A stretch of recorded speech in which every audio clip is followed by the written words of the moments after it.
America. I'm Glenn Beck from Headline News, filling in tonight for Paula Zahn. Let me tell you a story of something that happened back in the 1800s. The U.S. government, with the best of intentions, built a dam on a lake in South Fork. It's a small town in central Pennsylvania.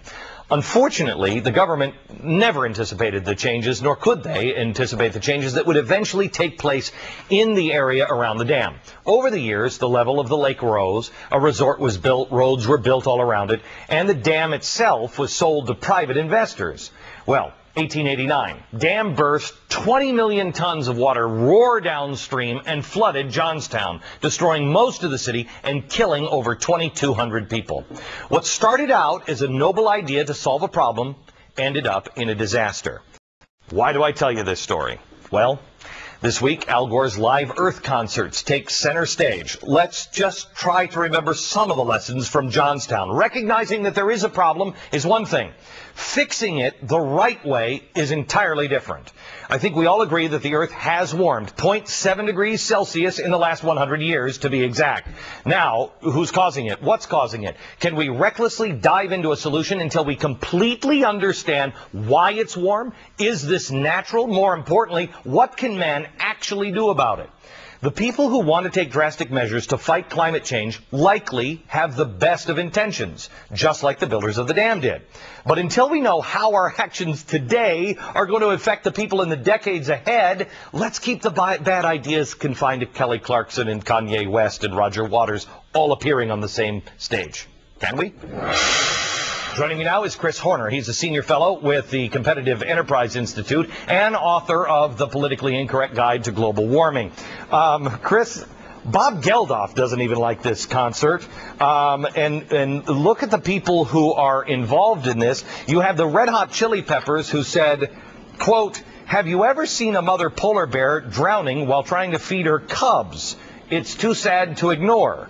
My suggestion is he has not, because the Latin name for the polar bear is Ursa maritimus. Now, I'll leave it to the Latin scholars out there whether that has anything to do with the word maritime and swimming, but they're among the world's strongest swimmers, which is why in his movie Al Gore uses an animated drowning polar bear. It's a serious issue requiring serious study. The U.S. taxpayer spends $5 billion a year on it. Unfortunately, I suppose, fortunately from my perspective, given the alarmism that we're hearing, an Ipsos Mori poll done for BBC released this week, you may have seen, showed that 56% of the public believe that this is an overhyped agenda item driven by people with an axe to grind. Placing this in terms of gravity behind graffiti and sidewalk dog poop. And I suggest that it is concerts, energy slurping, traffic jam and pollution creating, pay attention to me concerts like you're going to see tomorrow that may contribute strongly to the public's belief that this is in fact an overhyped item. Yeah, there was an article in the New York Times just last week that said many serious environmentalists are starting to say, wait a minute, this is all just about consumption. This is all about money. Even I saw a new study out today that people who drive a Prius, the number one reason why people drive a Prius, all the way down, I think it was fourth or fifth, was that it was efficient. The number one reason was because, quote, it says something about me. I mean, we're so narcissistic. We've made this about us just appearing to be somebody that cares. If you read Al Gore's first book, you have to understand that modern environmentalism, and I'm not talking about conservationism and actual environmentalism, is a combination of baby boomer narcissism and New Age mysticism. That's what we're talking about, and that's why this perfectly personifies the catastrophic man-made global warming alarmism. Al Gore calls for a World War II style commitment and apparently thinks World War II was a battle of the bands. What in the world does this have to do with telling the rest of the world to massively reduce consumption? And I have to tell you that some of the bands, you have Kanye West, who is a guy who said in the last concert that Bush hates black people. He also said in Live 8 in 2005, he said, man-made disease has been placed in African communities by the American government. He's basically saying that the American government introduced AIDS. You have Akon, who was dropped by, I think it was Verizon and Gwen Stefani after darn near raping a girl on stage. I mean, that's at least what it looked like. I mean, these are the best that you could get.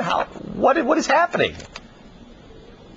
Here's what happened. If you go to the Arctic Monkeys, who I turned to for sage advice on this, they responded in an interview in France the other day.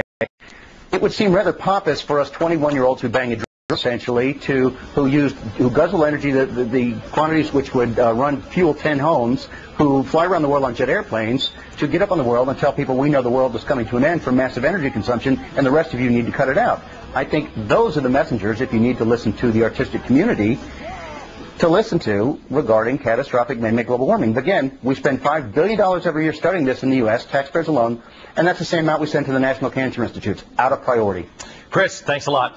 Coming up, even the people on the left are just screaming that live Earth is a bad idea. PETA, the People for Ethical Treatment of Animals, is angry that they'll be serving meat at the concerts. And believe it or not, I agree with PETA. PETA and the UN says the meat industry produces massive quantities of greenhouse gases, so selling meat at the concerts to benefit the environment is like selling cigarettes at a cancer fundraiser.